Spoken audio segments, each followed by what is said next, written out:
On a cold winter morning, Oliver King woke up early to a world shrouded in fog. To buy medicine for his bedridden father, Oliver King, carrying a basket on his back and holding a sickle, hurried out the door, shivering as he walked along the village path. As he approached a small path near the mountain, his shivering intensified because he saw someone lying under an abandoned straw hut. In such cold weather, who would spend the night in such a dilapidated shelter exposed to the elements? Could it be a dead body? Oliver King, naturally timid, froze in fear at the thought of encountering a corpse. He dared not move forward or retreat, standing there shivering even more violently. Fortunately, the sun tried hard to break through the fog, beginning its journey for the day. Feeling slightly comforted by the sun's warmth, Oliver King glanced at the body on the ground, swallowed nervously, turned around thinking of leaving.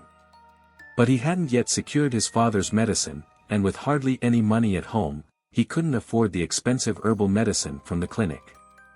So, Oliver King turned back, facing away. As he approached the straw hut, driven by a hint of curiosity, he glanced over. To his surprise, the person lying there was the neighboring widow, Margaret Parker. Recognizing an acquaintance, Oliver King gathered a little courage and called to Margaret, lying on the ground, "Margaret, why are you lying here? Look how cold it is." Saying this, Oliver King reached out to grab Margaret Parker's hand, only to find it ice cold and rigid. Checking for her breath under her nose, he found none. Oliver King panicked, quickly grabbed his basket and sickle, and sprinted back towards the village.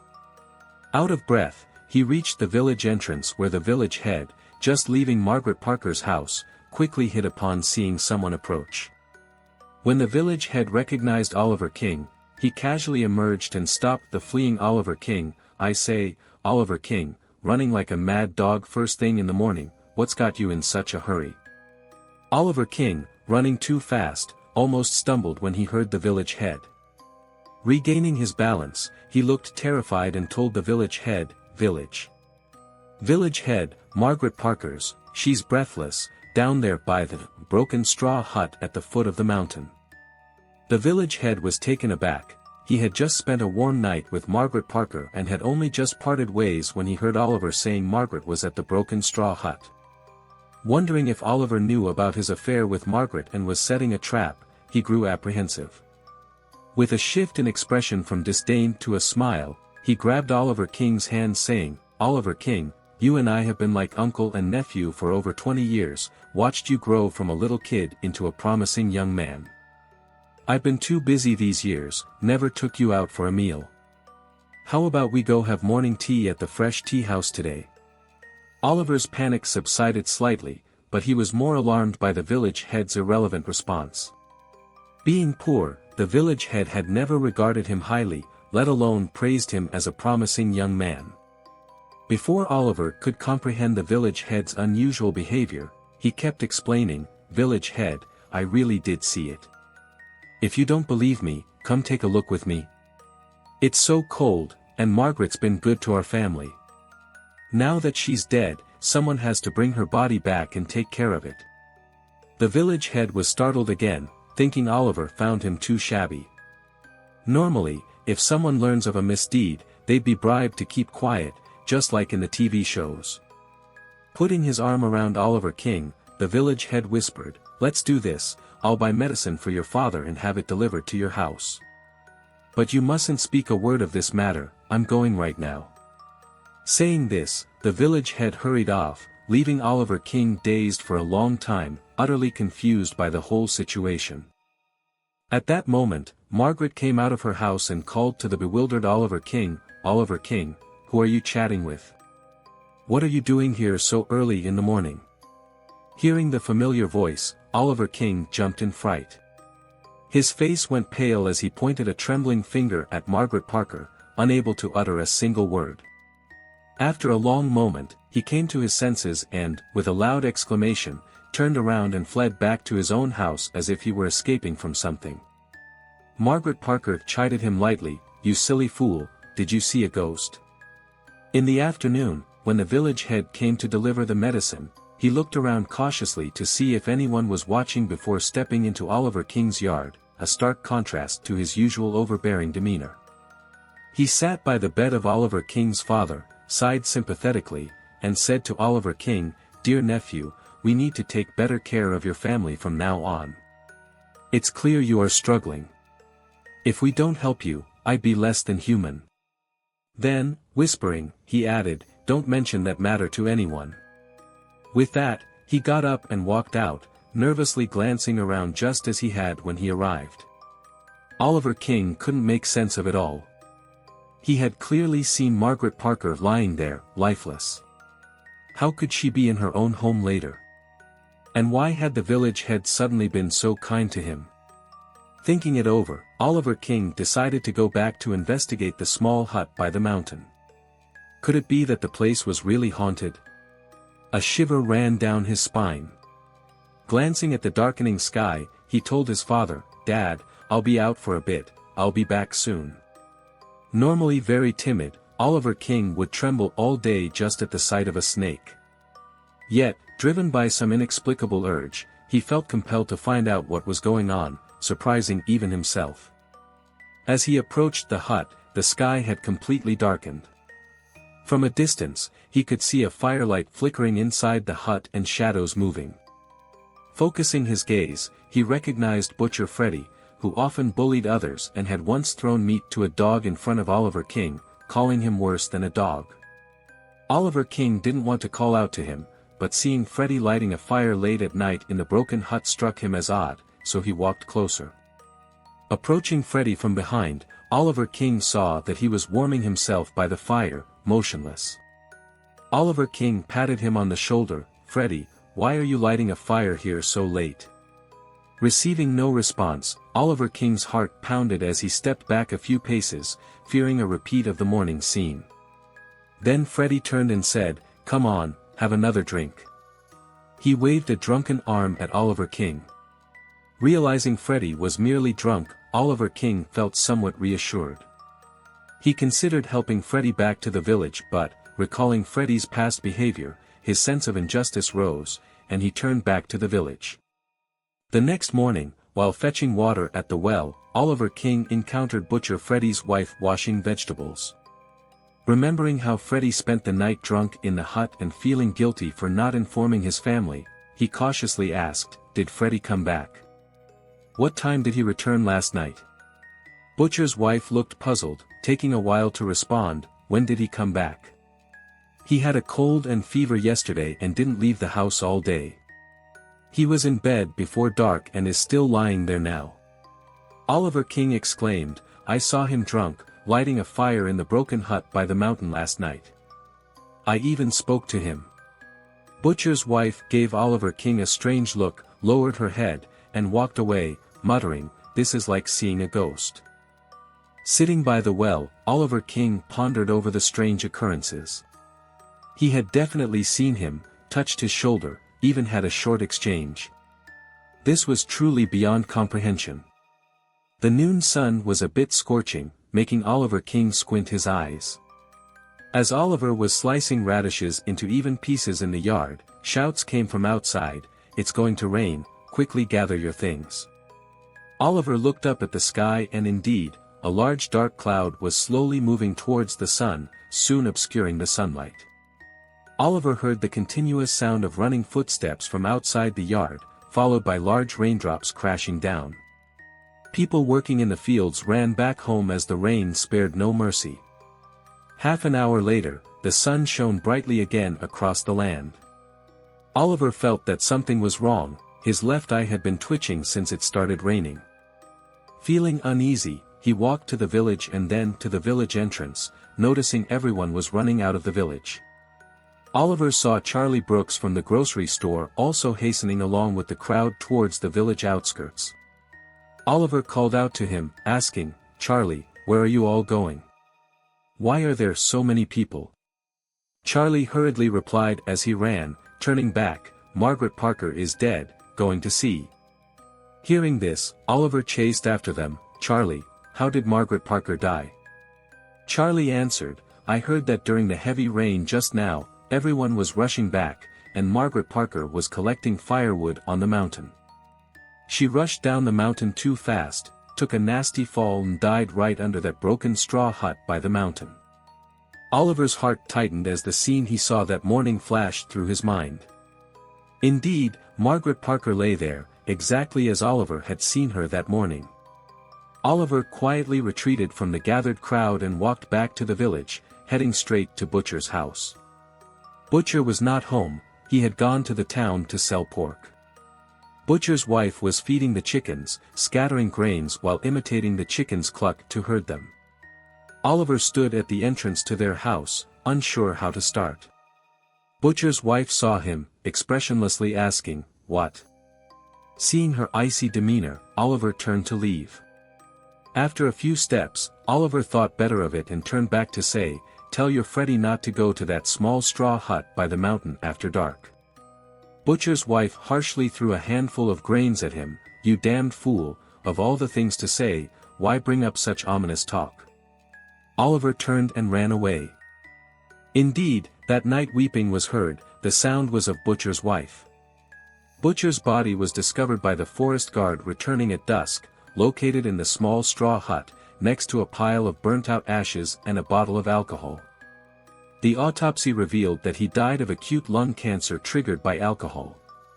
At night, Oliver King lay in bed with the blanket covering his head, tossing and turning, unable to sleep. The next day, as soon as Oliver King stepped out, he was chased and beaten by Butcher's disheveled wife. Afterward, Oliver King kept seeing people appearing in certain places, and not long after, those people would die in the spot Oliver King had seen them. Therefore, the villagers said Oliver King was cursed, and anyone who saw him could beat him. Oliver King spent the rest of his days hiding and being scorned, too afraid to return even when his father died. In the end, Oliver King froze to death in the small straw hut. His body, exposed to the elements for 3 days, was only discovered later. You must never enter that church. Especially not at midnight. What did the old lady mean by that? Sophie wondered. The church. Where was it? Walking along the village path, she suddenly saw a very dilapidated church. It had been built by missionaries visiting the village. The bell tower was tall, but the bell was gone. The cross had fallen off. It looked very eerie and worn. Do not enter, no matter what. The old lady's words echoed in Sophie's mind. Sophie didn't take it seriously and walked back to her place. At midnight, Sophie heard the clear sound of a bell ringing. Ding, ding, ding. She instinctively made the sign of the cross. Uncle Mike saw the light in Sophie's house and walked in. What's up? Aren't you sleeping? You have to help Uncle at the farm tomorrow, we're going to milk the cows. Uncle, I heard the church bell. Made the sign of the cross. Prayed. You kid, it's midnight. The church won't ring its bell. And that church has been unused for 100 years. 100 years. Sophie suddenly felt a chill. The old lady's words were true. Could it be that the church was haunted? The next day, going to the farm, Uncle saw Sophie seemed lost in thought. Her eyes were dull, staring at the church. She had clearly heard the bell the day before. The day passed. The village at dusk was beautiful, but the area around the church was eerie. Bats and crows flew around, like the wings of demons and Satan. Sophie made the sign of the cross. Prayed. She faintly saw a person standing at the church bell tower. Sophie quickly closed her eyes. Uncle saw her and asked, Sophie, what's wrong? Oh, nothing. Are you hungry? Let's go home and eat veal. That was Sophie's favorite. Dinner was sumptuous. Vegetable salad. Veal. Delicious mushroom soup.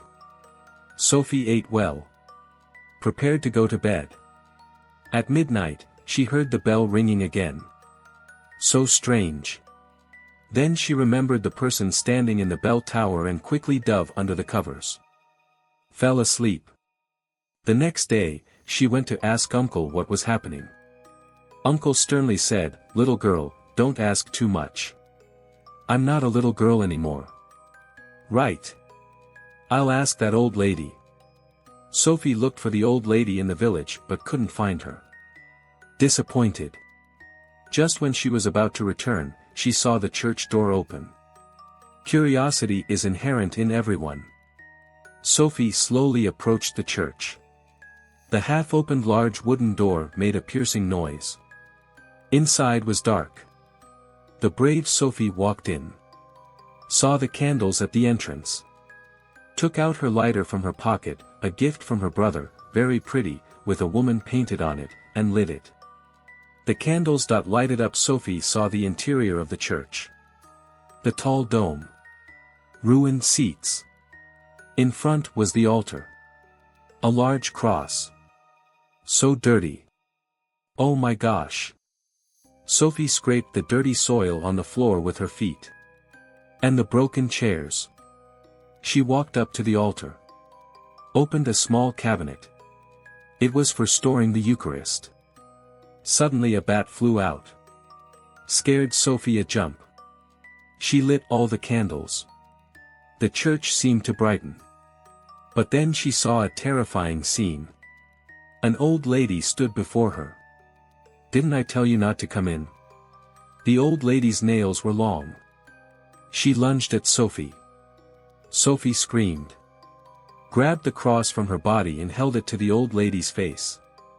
"I'll kill you." The old lady vanished. The bell in the church tower rang. The door closed at this moment. The candles were about to go out. The bell rang intensely. Sophie wondered why nobody heard the bell. Nobody to save her. She felt like she was about to die. The old lady appeared again. Stood before Sophie. "It's useless, no one will hear your screams." Long nails reached for Sophie. Ah! She remembered the lighter. Ghosts are afraid of fire. With a snap, the flame burst forth. The old lady seemed panicked. Scattered to pieces. Sophie walked out of the church. No. Ran out. She went home to ask Uncle. What happened? Uncle told her. This church was a frequent haunt when she was alive. She fell in love with a priest. After the priest died, she rang the bell. Rang it at midnight. Eventually, the villagers killed her. The old lady Sophie saw was the ghost. The person standing on the bell tower was the old lady. During childhood, bubble blowing was the favorite game among my little friends. After school, we would dip a short piece of wheat straw into soapy solution and blow bubbles vigorously. These thin and transparent bubbles, reflecting wonderful rainbows as they floated, brought us a dreamlike beauty. We cheered, chasing after those floating soap bubbles. Perhaps childhood is made more memorable with such soap bubbles, yet what lingers even more are the ghostly tales associated with them. I remember one morning after school, I returned home to find my mother still working in the fields, so I went to find her. Near the big willow tree at the east end of the village, I saw a little girl with her back to me, blowing soap bubbles under the tree. What puzzled me was that the bubbles she blew swiftly flew into a large tomb next to her, with a smaller tomb right beside it. Chills went up my spine as I saw this, so I mustered the courage to ask her, "Why do all the bubbles you blow fly into the tomb?" Hearing me, she stopped blowing bubbles, turned around to stare at me with a chilling tone, and said, "My mother is ill and lying in there. I am blowing them for her to see." Only then did I clearly see her face. She was pale as death, with a hollow and sinister gaze. Her hands were skin and bones with nails about half a foot long. I had never seen someone with such long nails before. I broke into a cold sweat and tried to sound calm. "Your nails are too long, that's very unhygienic. You should trim them." She sneakily glanced at me with a smirk. "Where we are from, people have nails this long." Her response unnerved me. Remembering the village elders saying only ghosts have such long nails, I wondered, is this girl also a ghost? Shuddering at the thought, I asked her with a trembling voice, are you, a human or, a ghost? To my shock, she answered directly, of course, I'm a ghost. Standing up, she walked towards me and continued, come on, let's play and blow soap bubbles.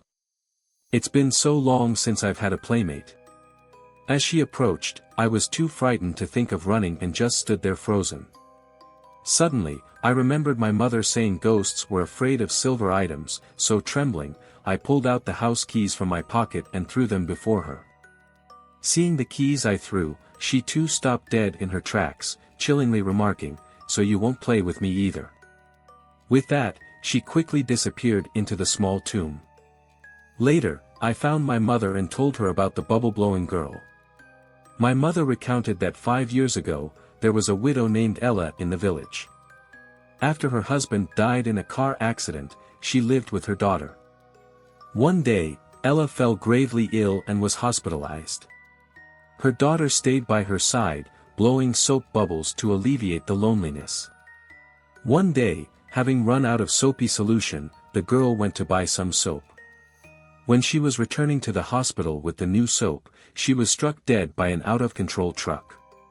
Ella could not accept the reality and became even more severely ill, dying not long after. The villagers buried both mother and daughter near the big willow tree at the east end of the village. Hearing my mother's explanation, I understood why the girl had been blowing bubbles into the large tomb. She was doing it for her mother to see. But ever since that day, I have visited that spot many times and never encountered the bubble-blowing girl again.